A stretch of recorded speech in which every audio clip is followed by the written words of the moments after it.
Okay, welcome to our show. Hope you're having a good day. We're going to continue with our reading of Schoenman. How are you doing today, Dave? I've been better, but I'm all right. Okay. Well, now we're on chapter 5. It's a short chapter on the seizure of land.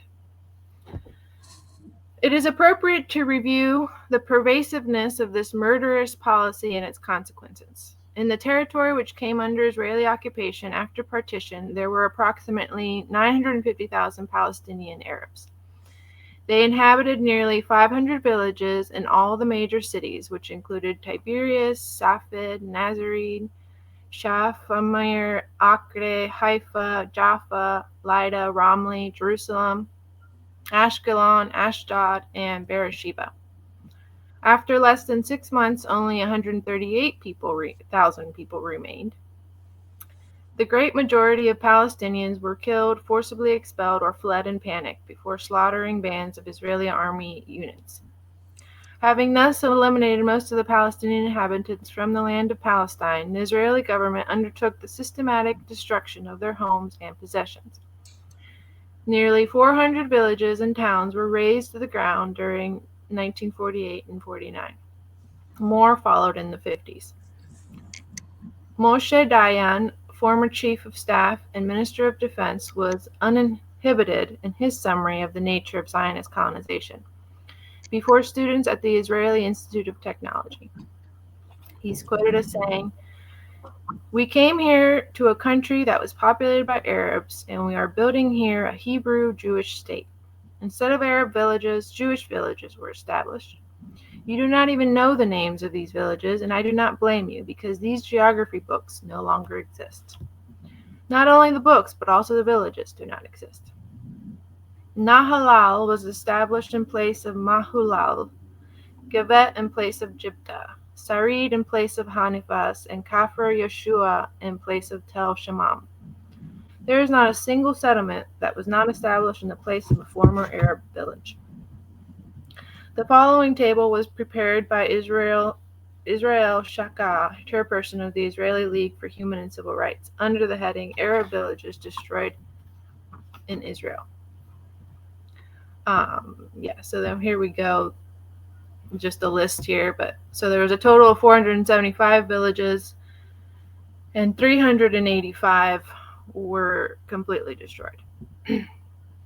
Shahak stresses that this documented list is incomplete because it is impossible to find numerous Arab communities and tribes. Israeli official data characterized, for example, 44 Bedouin villages and towns as tribes, to reduce, by census contrivance, the number of permanent Palestinian communities. Absentee property. With the expulsion of the Palestinians and the destruction of their towns and villages, vast amounts of property were seized under the rubric of absentee property law. Until 1947, Jewish land ownership in Palestine was some 6%. By the time the state was formally established, it had sequestered 90% of the land. Here's a quote. "Of the entire area of the state of Israel, only about 300,000 to 400,000 dunams, which is 67,000 to 89,000 acres, are state domain, which the Israeli government took over from the mandatory regime, the British Mandate. The JNF, the Jewish National Fund, and private Jewish owners possess under 2 million dunams, 10%. Almost all the rest, 88%, within the 1949 armistice lines belongs to law to Arab owners, many of whom have left the country. The value of the stolen property was over 300 million over 30 years ago. Arab League estimates are 10 times this amount. In current dollars, the figure would have to be quadrupled."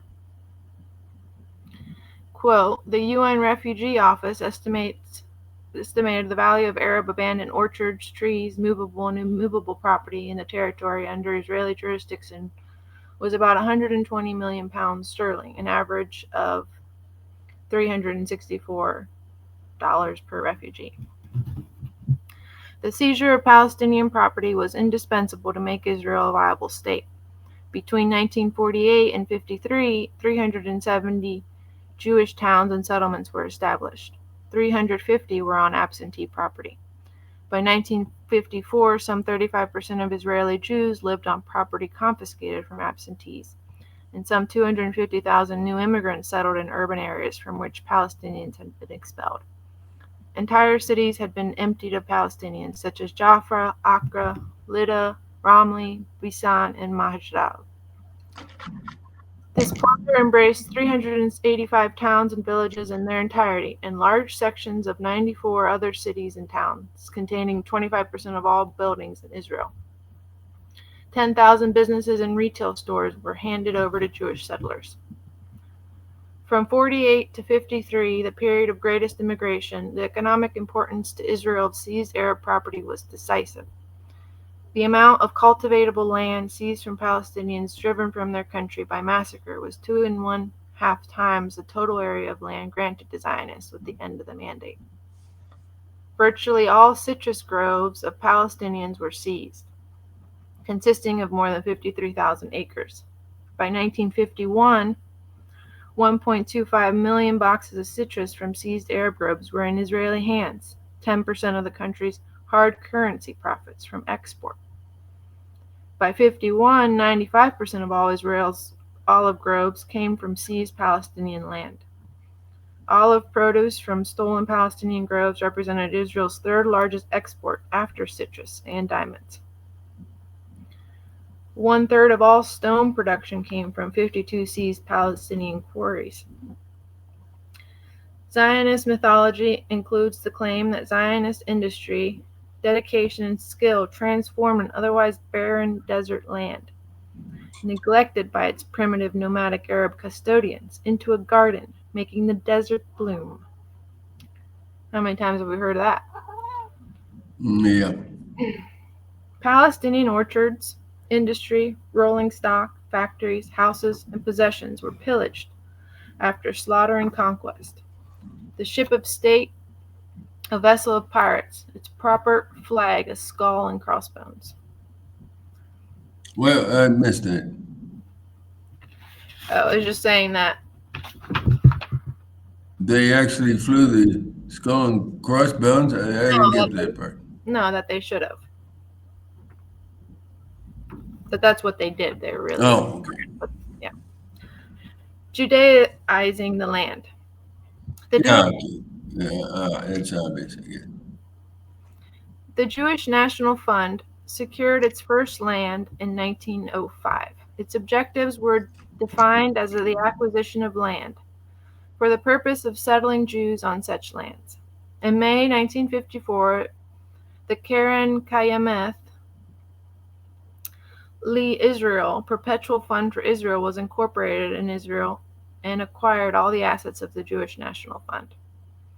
In November 1961, the JNF and the Israeli government signed a covenant based on legislation adopted in July 1960.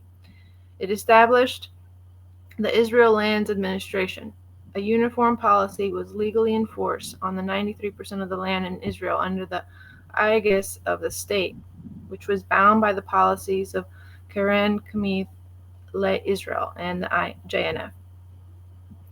As Prime Minister Levi Eshkol declared in the Knesset, upon proposing that the State of Israel adopt the JNF's exclusive land policies, quote, "The principle established as the basis of the Jewish National Fund will be established as a principle applying to state lands," end quote.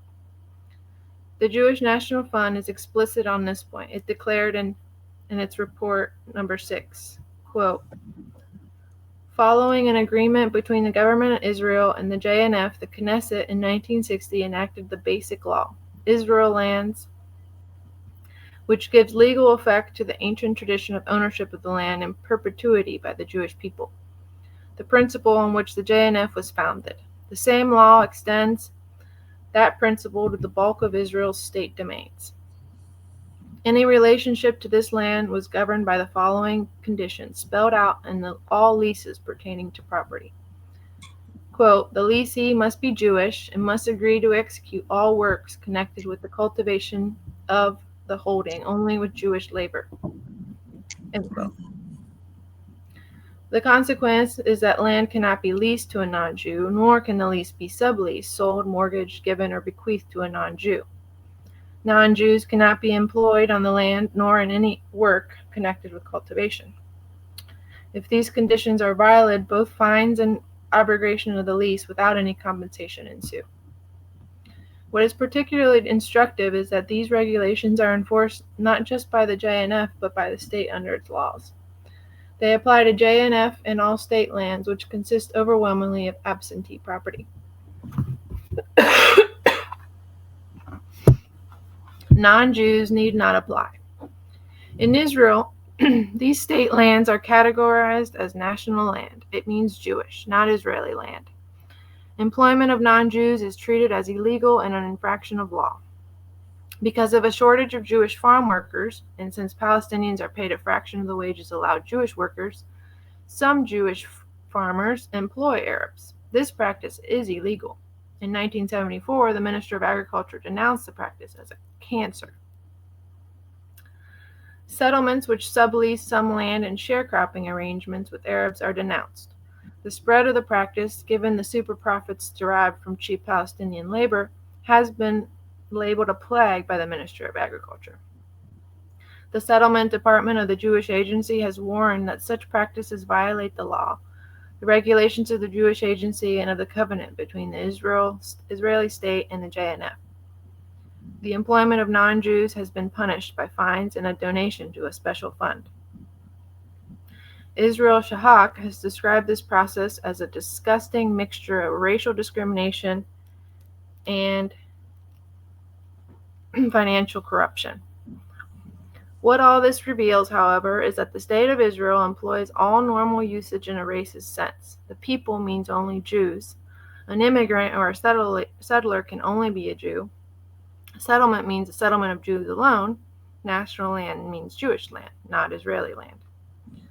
Thus, law and rights, protections and the entitlement to employment or the property pertain to Jews only. Israeli citizenship or nationality applies strictly to Jews and all the specific applications of their meaning and governance. Since the definition of a Jew is entirely based upon Orthodox religious dictate, generations of maternal Jewish descent is the prerequisite to enjoy the right to property, employment, or protection under the law. Now that's an important point. Could you read that again? The definition of a Jew and what is a Jew and so forth. Could you read that last couple of sentences again? Since the definition of a Jew is entirely based upon Orthodox religious dictate, generations of maternal Jewish descent is the prerequisite to enjoy the rights to property, employment, or protection under the law. There is no more pristine example of racist laws and procedures. So he's saying that the Orthodox Jewish definition,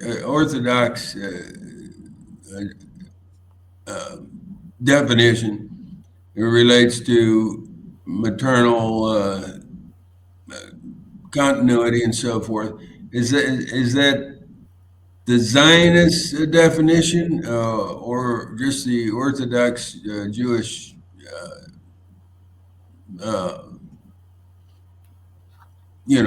establishment? Yeah, I'm pretty sure that it's the Orthodox, not just Zionist. So they've written that into the Zionist Constitution. Yeah. Okay. To the laws. Using these same criteria, over 55% of the land and 70% of the water in the West Bank have been seized for the benefit of 6% of the population. Some 40,000 settlers among 800,000 Palestinians. In Gaza, 2,200 settlers have been given over 40% of the land. 500,000 Palestinians are confined in crowded camps and slums. Thus, the practice universally decried in the post-1967 occupied territories are but the continuation of the very process wherein the Israeli state itself was established. The use of force seizure of the land and exclusion of non-Jewish workers is central to Zionist theory and practice. Theodor Herzl promulgated this program in June 12, 1895. We shall spirit the penniless population across the border while denying it any employment in our country. The racist kibbutzim. Ironically, the Israeli institution about which the greatest illusions are entertained is the kibbutz, a presumptive example of socialist cooperation. As Israel Shahak stated, the Israeli organization which practices the greatest degree of racist exclusion is the kibbutz. The majority of Israelis have been aware of the racist character of the kibbutz as displayed not only against Palestinians but against all human beings who are not Jews for quite a time. The kibbutzim exist predominantly on seized Palestinian land. Non-Jews may not be members. Should temporary workers who are Christians become involved with Jewish women, they are forced to convert to Judaism in order to be members of the kibbutz. Shahak reports.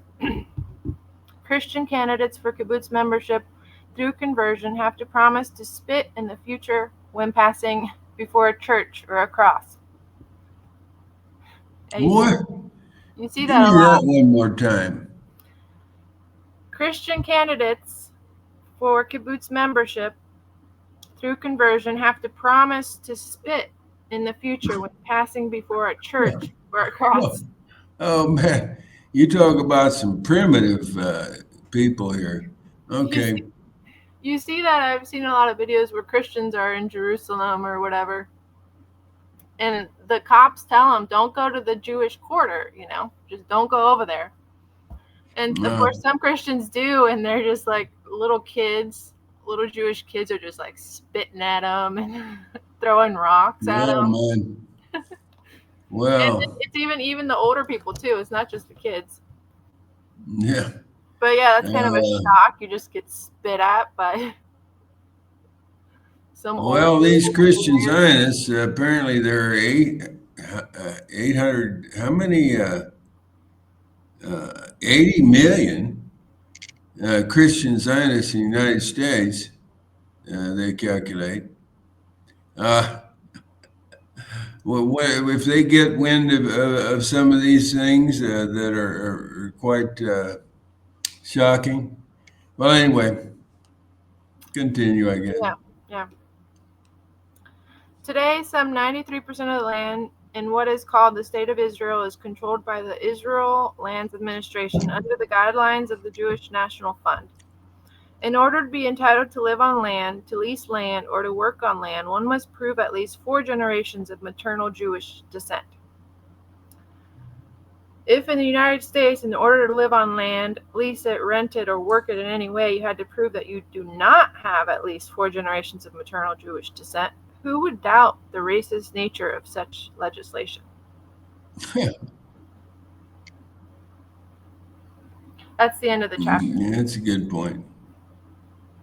All his points are good. Yeah, well, I think the next one is Zionism and the Jews. Yeah. And this is so important. I mean, these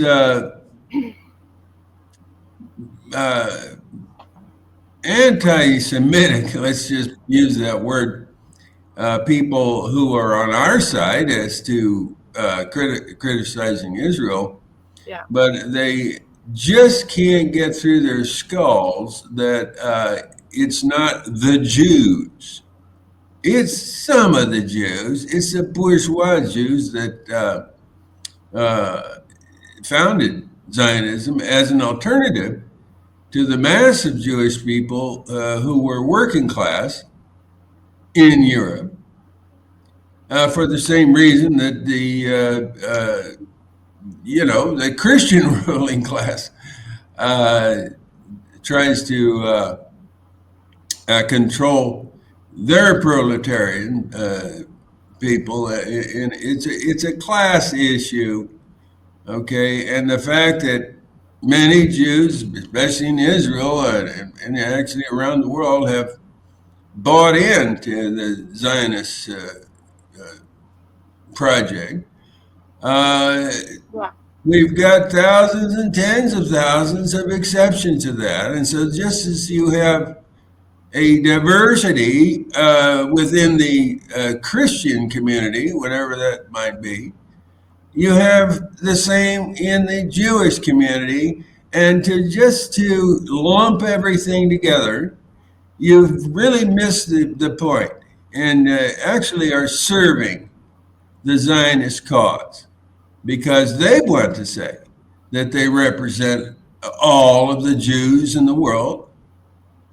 And we have those tens of thousands and Schoenmans and so on that would take exception to that and are doing more to fight against Zionism than the vast majority of these other anti-Semitic forces. Okay, that's my diatribe. Let's see what Schoenman has to say here. Yeah, it's kind of unfortunate just because you get called an anti-Semite no matter what, even if you're not, even just criticizing. Well, that's the you get whole called trick. an anti-Semite, so it's just kind of like not even, I don't know, worth fighting over. Well, yeah, I mean, prove you're not an anti-Semite. It's like they're saying that the state of Israel and the Zionist movement are the Jews.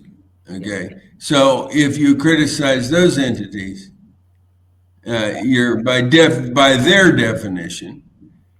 Okay, let's hear from Schoenman here. Yeah, he'll help us here. Chapter 6, Zionism and the Jews. If the colonization of Palestine has been characterized by a series of depredations, we should take a moment to examine the attitude of the Zionist movement, not only toward its Palestinian victims, but toward the Jews themselves.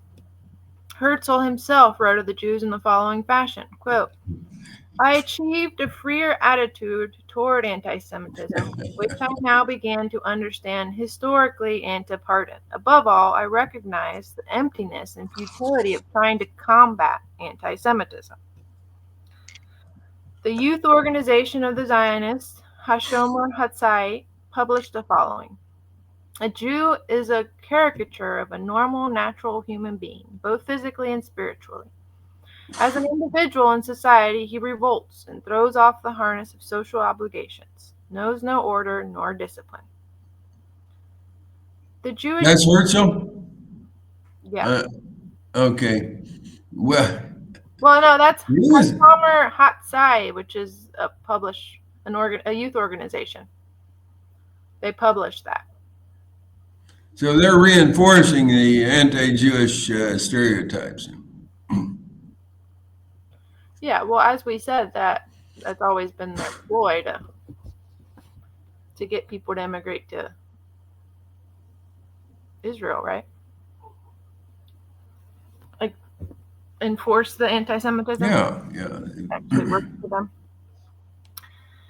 them. The Jewish people, wrote Jabotinsky in the same vein, is a very bad... Yeah. I don't know what is going on with this cat. Okay. So the Jewish people said Jabotinsky, is a very bad people. Its neighbors hate it, and rightly so. Its only salvation lies in the general immigration to the land of Israel.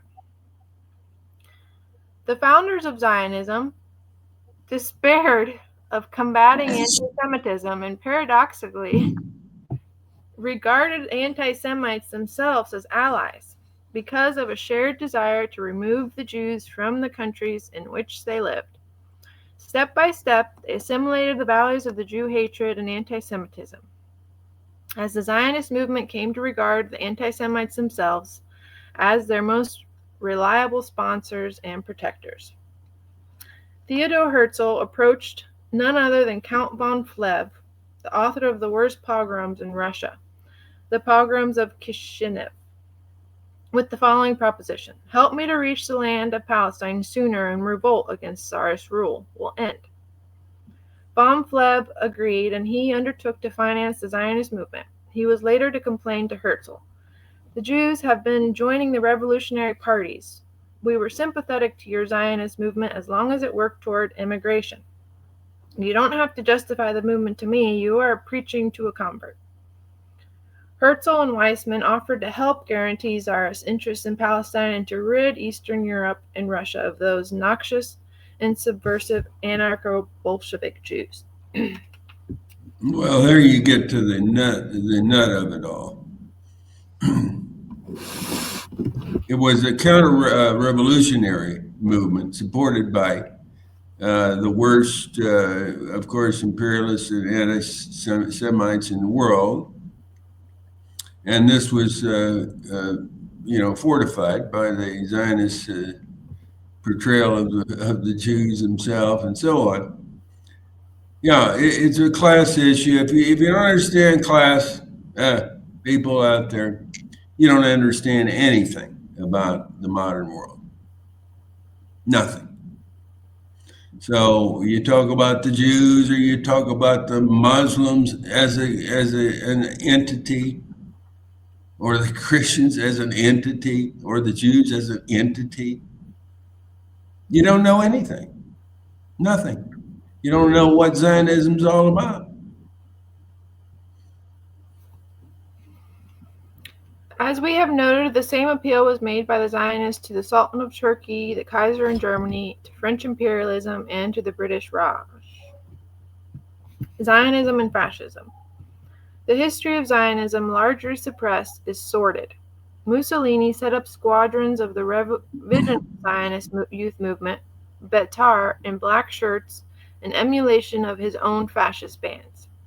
When Menachem Begin became chief of Betar, he preferred the brown shirts of the Hitler gangs, a uniform Begin and Betar members wore to all meetings and rallies, at which they greeted each other and opened and closed meetings with the fascist salute. Simon Petula was a Ukrainian fascist who personally directed pogroms which killed 28,000 Jews in 895 separate pogroms. Jabotinsky negotiated an alliance with Petilia, proposing a Jewish police force to accompany Petilia forces in their counter-revolutionary fight against the Red Army in the Bolshevik Revolution, a process involving the murder of peasant, worker, and intellectual supporters of the revolution. Collaborating with the Nazis. This strategy of enlisting Europe's virulent Jew haters and of aligning with the most vicious movements and regimes as financial and military patrons of a Zionist colony in Palestine did not exclude the Nazis. The Zionist Federation of Germany sent a memorandum of support to the Nazi Party on June 21, 1933. In it, the Federation noted, quote, "A rebirth of national life such as is occurring in German life must also take place in the Jewish national group. On the foundation of the new Nazi state, which has established the principle of race, we wish so to fit our community into the total structure so that for us, too, in the sphere assigned to us, fruitful activity for the fatherland is possible." End quote. Far from repudiating this policy, the World Zionist Organization Congress in 1933 defeated a resolution calling for action against Hitler by a vote of 240 to 43. During this very Congress, Hitler announced a trade agreement with the WZO's Anglo-Palestine Bank, breaking thereby the Jewish boycott of the Nazi regime at a time when the German economy was extremely vulnerable. It was the height of the Depression, and people were wheeling barrels full of worthless German marks. The World Zionist Organization broke the Jewish boycott and became the principal distributor of Nazi goods throughout the Middle East and Northern Europe. They established the Havara, which was a bank in Palestine designed to receive monies from the German Jewish bourgeoisie, with which some Nazi goods were purchased in very substantial quantity. Yep. Embracing the SS. Consequently, the Zionists brought Baron von Milderstein of the SS Security Service to Palestine for a 6-month visit in support of Zionism. This visit led to the 12-part report by Joseph Goebbels, Hitler's Minister of Propaganda, in Der Angriff, the assault, in 1934, praising Zionism. Goebbels ordered a medallion struck with the swastika on one side, and on the other side, a Zionist Star of David. I've seen that coin. You seen that coin? Yeah. In May 1935, Reinhard Heydrich, the chief of SS Security Service, wrote an article in which he separated Jews into two categories. The Jews he favored were the Zionists. Quote, "Our good wishes, together with our official good, will go with them." End quote.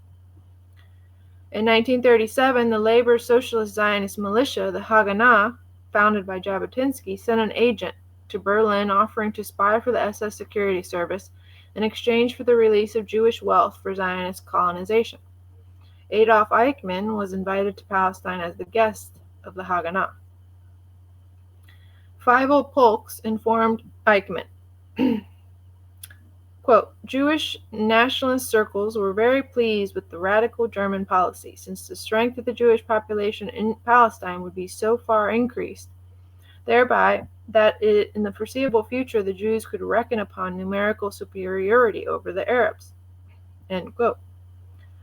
The list of acts of Zionist collaboration with the Nazi goes on and on. What can account for this incredible willingness of Zionist leaders to betray the Jews of Europe?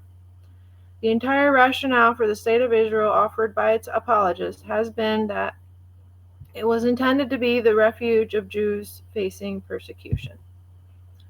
The Zionists, to the contrary, saw any effort to rescue Europe's Jews not as the fulfillment of their political purpose, but as a threat to their entire movement.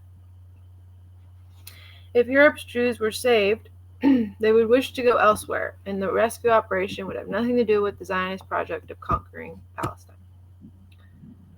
Sacrificing Europe's Jews. The correlative to the acts of collaboration with the Nazis throughout the 1930s was that when attempts to change the immigration laws of the United States and Western Europe were contemplated in order to provide token refuge for persecuted Jews in Europe, it was the Zionists who actively organized to stop these efforts.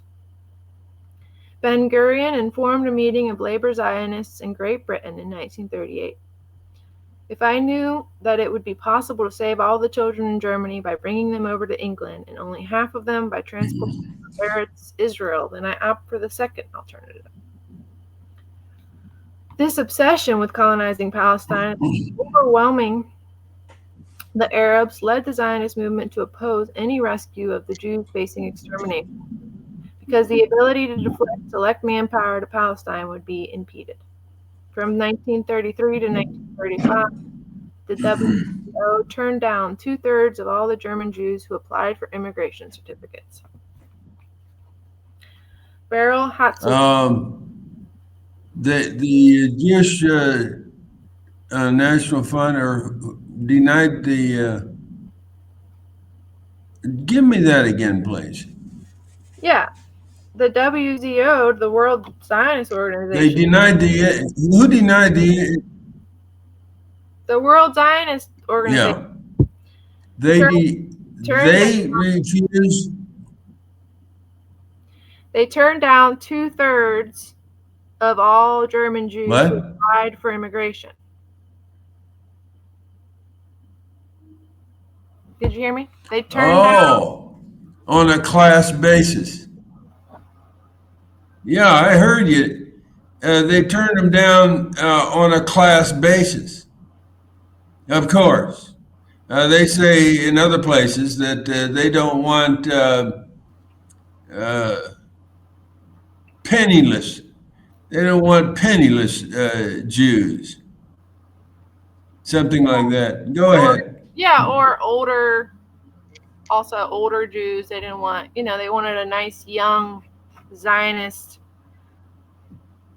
Yeah, but Schoenman doesn't say on what basis those applications were rejected. No. Okay. Maybe he gets to that.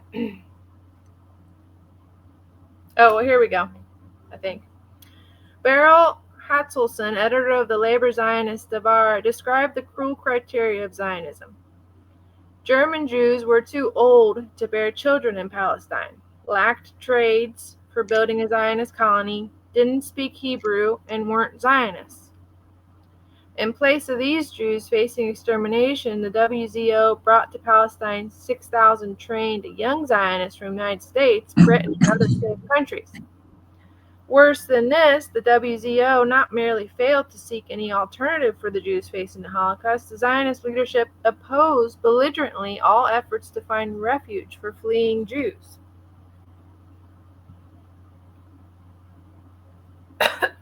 Wow. Yeah, it's pretty.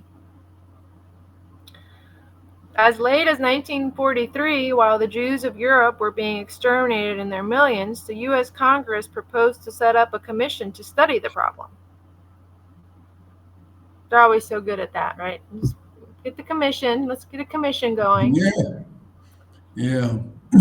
Rabbi Stephen Weiss, who was the principal American spokesperson for Zionism, came to Washington to testify against the rescue bill because it would divert attention from the colonization of Palestine.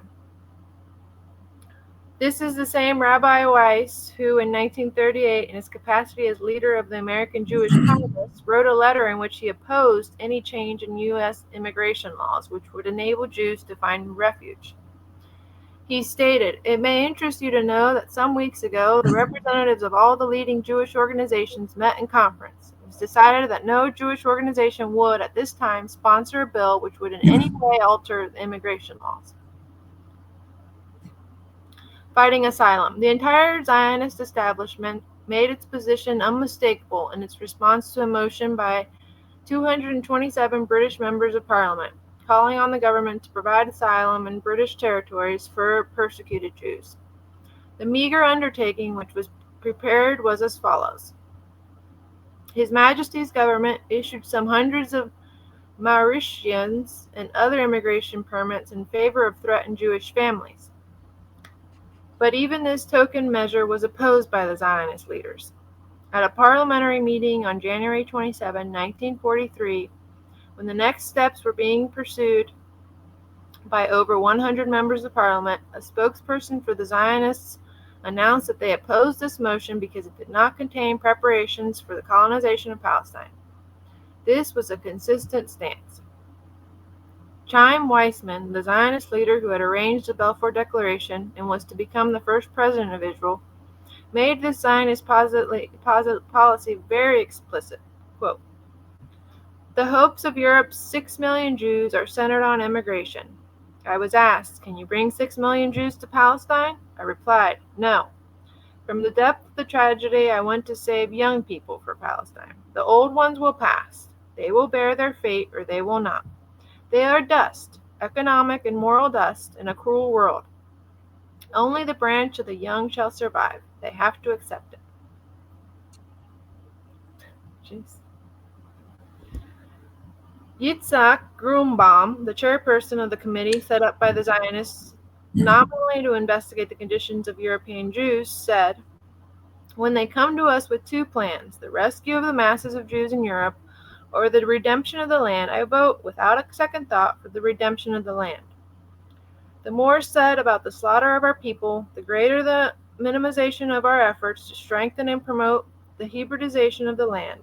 If there would be a possibility today of buying packages of food with the money of the Karen Hayesol, the United Jewish Appeal, to send it through Lisbon, would we do such a thing? No. And once again, no."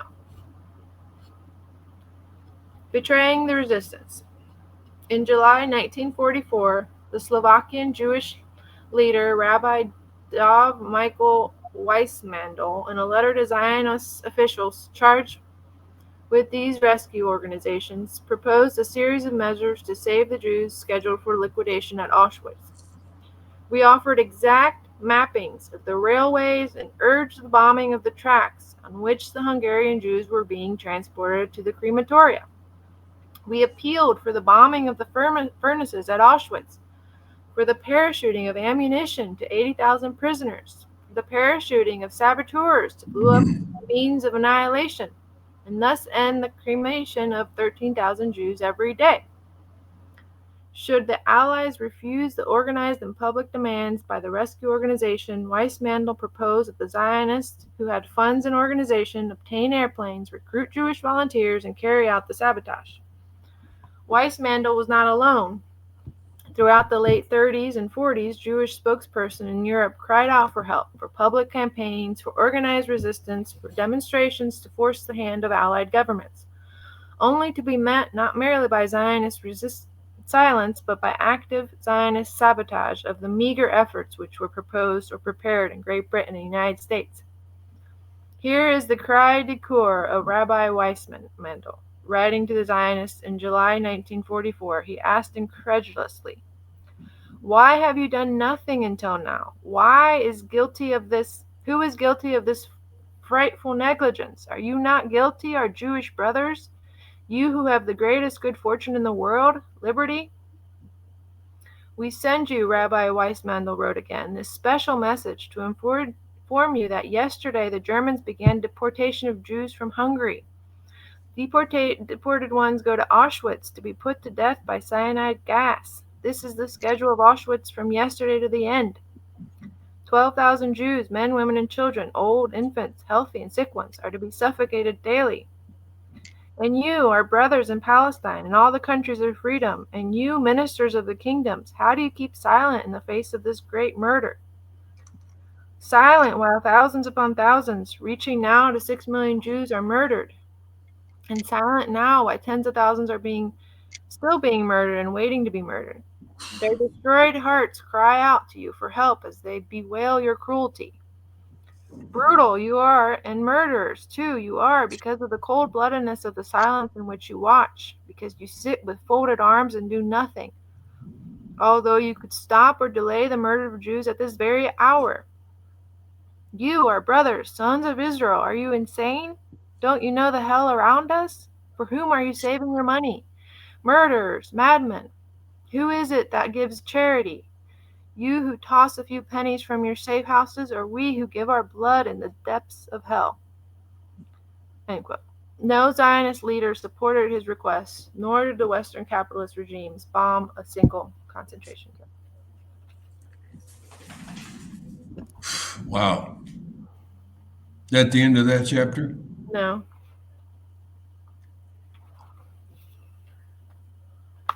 Shall I continue? When you're ready, yeah. You're taking a little break there. I'm good. Catching your breath. That's just pretty breathtaking information.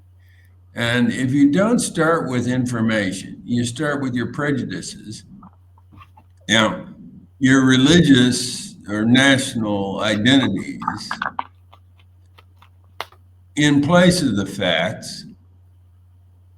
I challenged a few Zionists at Ohio State with some of this information that you just read. The Zionist collaboration with the Nazis.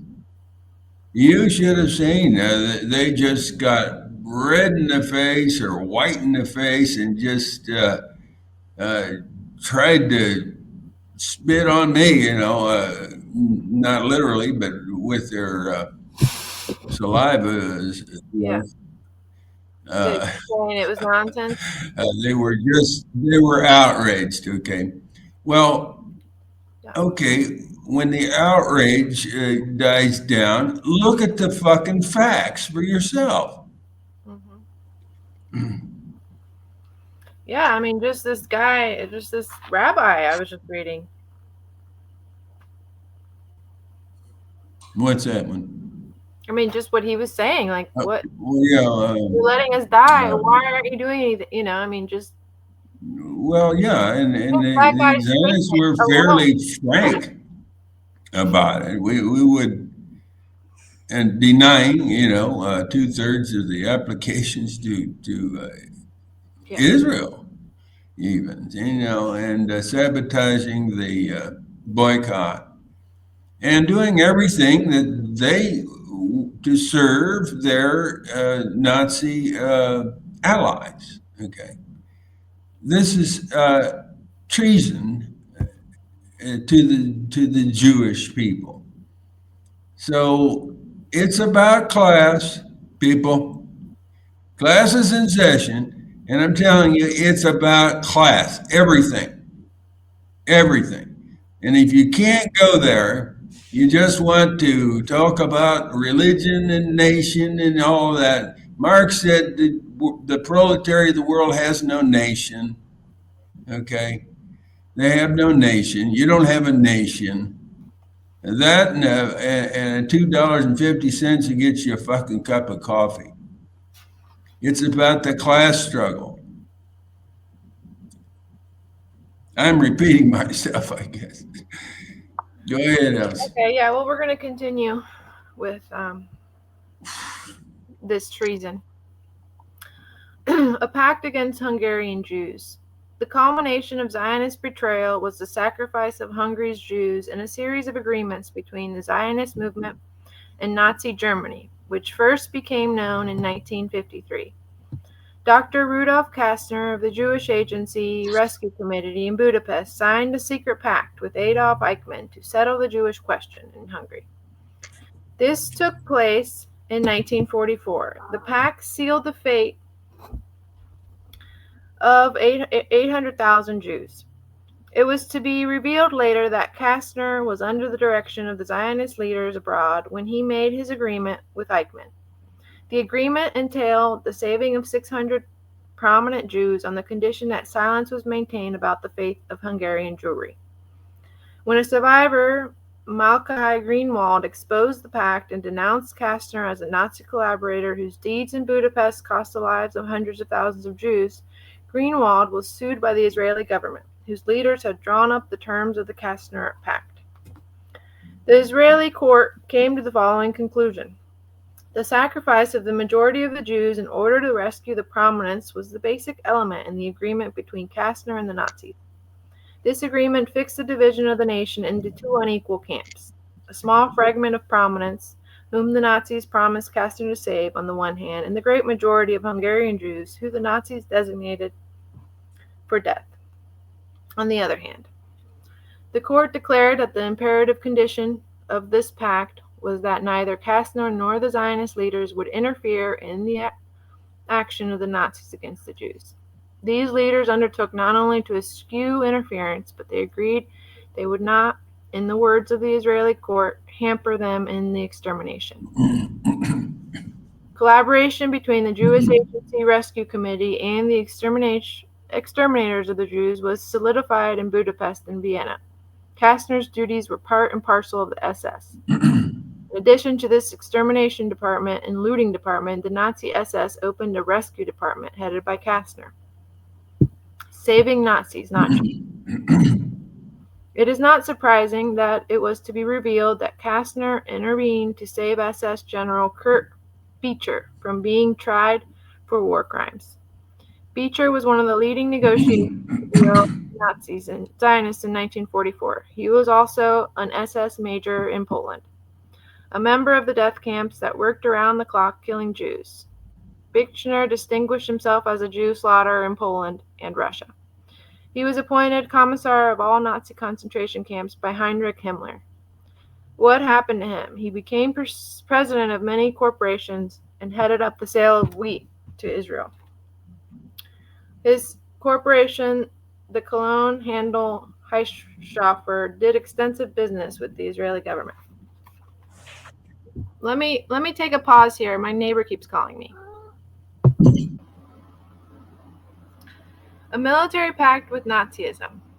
On January 11, 1941, Abraham Stern proposed a formal military pact between the National Military Organization, NMO, of which Yitzhak Rabin, the current Prime Minister of Israel, was a prominent leader in the Nazi Third Reich. This proposal became known as the Ankara document, having been discovered after the war in the files of the German embassy in Turkey. It states the following. The evacuation of the Jewish masses from Europe is a precondition for solving the Jewish question. But this can only be made possible and complete through the settlement of these masses in the home of the Jewish people, Palestine, and through the establishment of a Jewish state in its historical boundaries. The NMO, which is well acquainted with the goodwill of the German Reich government and its authorities towards Zionist activity inside Germany and towards Zionist immigration plans, is of the opinion that 1. Common interests could exist between the establishment of new order in Europe in conformity with the German concept and the true national aspirations of the Jewish people as embodied by the NMO. 2. Cooperation between the new Germany and renewed Folkish national Hebräium would be possible, and 3. The establishment of the historical Jewish state on a national and totalitarian basis, and would be a treaty with the German Reich, would be in the interest of a maintained and strengthened future German position of power in the Near East. Proceeding from these conditions, the NMO in Palestine, under the condition that the above-mentioned national aspirations of the Israeli freedom movement are recognized on the side of the German Reich, offers to actively take part in the war on Germany's side. Zionism's perfidy. The betrayal of the victims of the Holocaust was the culmination of their attempt to identify the interests of the Jews with those of the established order. Today, the Zionists join their state to the enforcement arm of U.S. imperialism. The death squads of Latin America to the covert operations of the CIA on 4 continents. This sordid history is rooted in the demoralization of the founders of Zionism, who rejected the possibility of overcoming anti-Semitism through popular struggle and social revolution. Moses Hess, Theodore Herzl, and Chaim Weizmann chose the wrong side of the barricades, that of state power, class domination, and exploitative rule. They propounded a putative disjunction between emancipation from persecution and the necessity of social change. They fully understood that the cultivation of anti-Semitism and the persecution of the Jews were the work of the very ruling class from whom they curried favor. Seeking the sponsorship of the anti-Semites themselves, they revealed several motives: the worship of power, with which they associated strength, a desire to end Jewish weakness and vulnerability, ceasing to be perpetual outsiders. This sensibility was a short step to assimilating the values and ideas of the Jew haters themselves. The Jews, the Zionists wrote, were indeed an undisciplined, subversive, dissident people, worthy of the scorn they had earned. The Zionists catered shamelessly to racist Jew hatred. Worshipping power, they appealed to the anti-Semitic desire of the von Plebs and the Himmlers to be rid of a victim people long radicalized by persecution, a people who filled the ranks of revolutionary movements and whose suffering drew their best minds to intellectual ferment offensive to established values. The dirty secret of the Zionist history is that Zionism was threatened by the Jews themselves. Defending the Jewish people from persecution meant organizing resistance to the regimes which menaced them.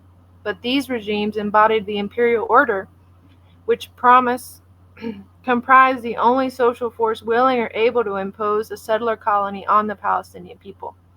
Hence, the Zionists needed the persecution of the Jews to persuade Jews to become colonizers afar, and they needed the persecutors to sponsor the enterprise. But European Jewry had never manifested any interest in colonizing Palestine.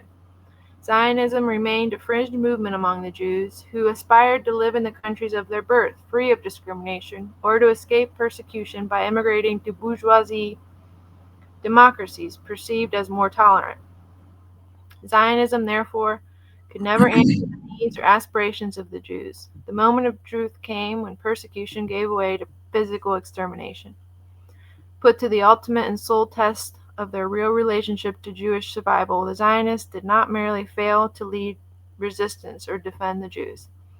They actively sabotaged Jewish efforts to boycott the Nazi economy. They sought, even then, the sponsorship of the mass murderers themselves, not merely because the Reich appeared powerful enough to impose a Zionist colony, but because the Nazi practices were consonant with Zionist assumptions. There was a common ground between the Nazis and the Zionists, expressed not merely in the proposal of Shamir Shamir's national military organization, to form a state in Palestine on a national totalitarian basis. Vladimir Jabotinsky, in his last work, The Jewish War Front, in 1940, wrote of his plans for the Palestinian people. Since we have this great moral authority for envisaging the exodus of Arabs, we need not regard the possible departure of 900,000 with dismay. Herr Hitler has recently been enhancing the popularity of the population transfer. Jabotinsky's remarkable declaration in the Jewish War Front synthesizes Zionist thought in its moral bankruptcy. The slaughter of the Jews gave Zionism great moral authority. For what? For calmly envisaging the exodus of Arabs? The lesson of Nazi destruction of the Jews was that it was permissible now for Zionists to visit the same fate upon the entire Palestinian population. 7 years later, the Zionists emulated the Nazis, whose backing they sought and even at times achieved, and they covered bleeding Palestine in multiple litises, driving 800,000 people into exile. The Zionists approached the Nazis in the same spirit they had vom Pleb, acting on the perverse notion that Jew hatred was useful. Their purpose was not rescue, but forced conscription of the select few, the rest to be consigned to their agonizing fate. Zionism sought bodies with which to colonize Palestine and preferred Jewish corpses in their millions to any rescue that might settle Jews elsewhere. If ever a people could be expected to grasp the meaning of persecution, the pain of being perpetual refugees, and the humiliation of slander, it ought to have been the Jews. In place of compassion, the Zionists celebrated the persecution of others, even as they first betrayed the Jews and then degraded them. They selected a victim people of their own on whom to inflict a conquering design. They aligned the surviving Jews with a new genocide against the Palestinian people, cloaking themselves with savage irony in the collective shroud of the Holocaust.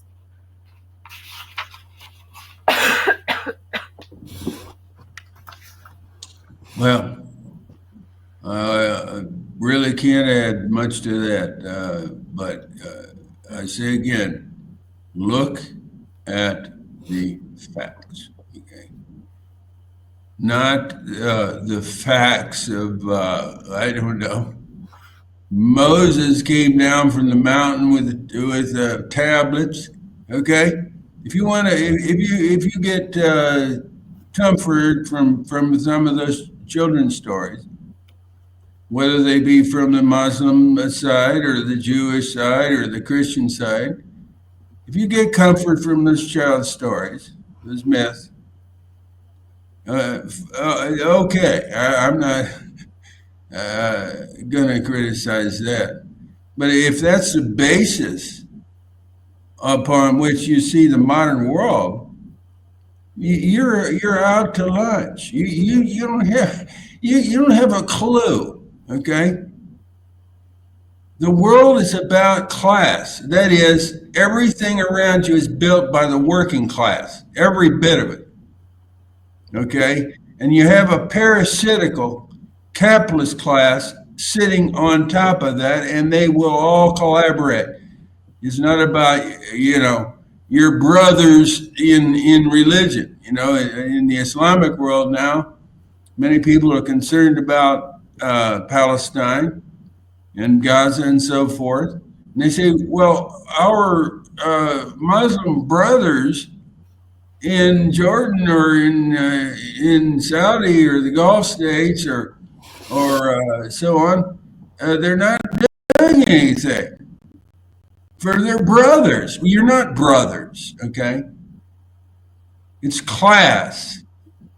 And the class, the capitalist class, the parasite class, collaborates in this world. Yeah. They all have an interest in maintaining the class system from which they benefit massively, okay? So they're on their yachts. They're not worried about Gaza. It doesn't matter what religion they happen to be, or what nation they happen to represent.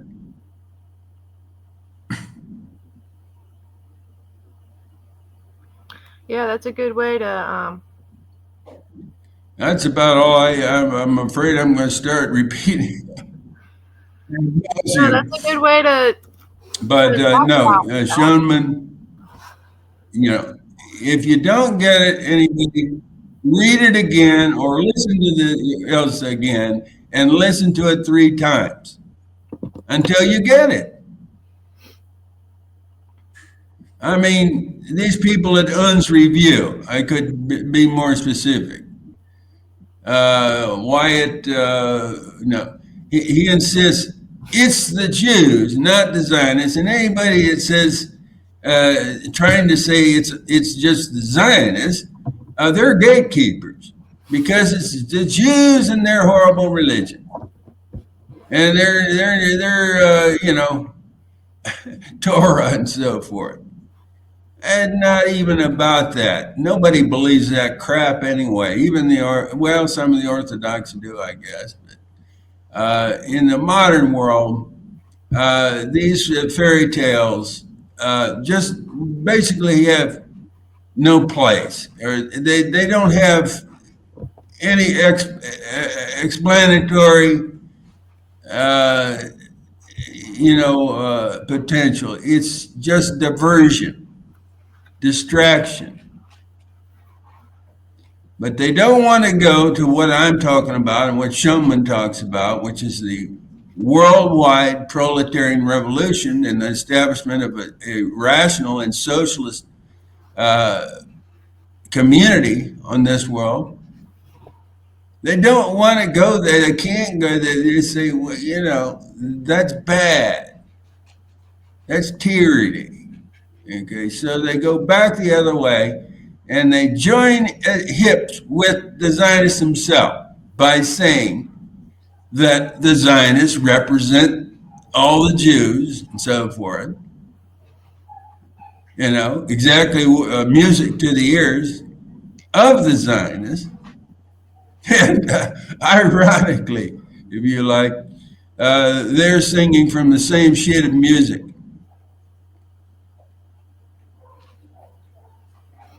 All right. I think you've made your point. We're after an hour here, so we better cut it off. Forget what I said. But Read Schoenman or listen to Elsa again and again and again until you get it. That's all.